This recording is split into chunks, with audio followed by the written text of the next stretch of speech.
అందరికీ నమస్కారం. Welcome back to my channel. అహోబిలంకి వెళ్ళాలంటే నంద్యాల నుంచి ఆలగడ్డకి వెళ్ళాలి. అక్కడ నుంచి అహోబిలానికి చాలా ఆటోస్ కానీ ఉంటాయి, బస్సెస్ మాత్రం అస్సలు ఉండవండి. మనం ముందు చూసినట్టయితే ఒక బస్ ఉంది కదా, ఆ బస్ అనేది 5 వరకు వచ్చేస్తుంది అనమాట.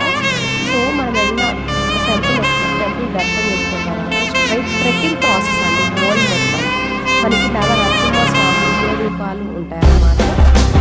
9 మనం ఎలాంటి శక్తి నవగ్రహాలు ఉన్నాయో అలా దేవుడు వివరించబడ్డాడు అనమాట. ఇక్కడ ఋషులు మునులు చాలా మంది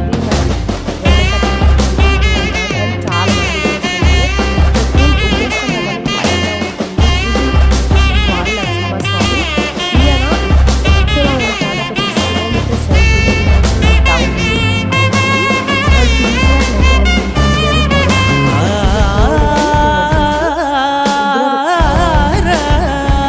రక్తగుండం. అలాగే నరసింహస్వామి హిరణ్యకశిపుని చంపిన తర్వాత గుండంలో చేతులు కడుక్కుంటాడు, అది కూడా ఇక్కడే ఉంటుంది. అండ్ చూడడానికి చాలామంది వచ్చారండి.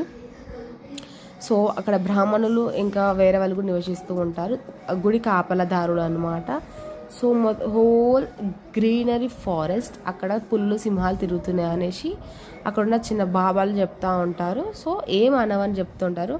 ఇది రక్తగుండం. అండ్ నడిచి అలసిపోయినప్పుడు ఆ ఫేస్ అండి మీరు చూసినట్టయితే. రక్తగుండం గురించి మాట్లాడుకున్నాం కదండి. ఇక్కడ మనకి ఫ్రెష్ వాటర్ అనేది లభిస్తూ ఉంటుంది. ఎప్పుడు కూడా వాటర్ అనేది ఊరుతూనే ఉంటుంది.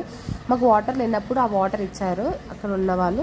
అక్కడ ఉన్న పై వాళ్ళు మొత్తం ఆ వాటర్ తాగుతారంట. సో యాజ్ పర్ దేవుడు ఏంటంటే ఎప్పుడు ఊరుతూనే ఉన్నాయని చెప్పారంట. ఎంతో కష్టపడి ట్రెక్ చేశామండి. This is the final outlook. Thank you so much for seeing my video. Tata, bye bye. See you in the next video. Until then, keep smiling. Tata and bye bye everybody.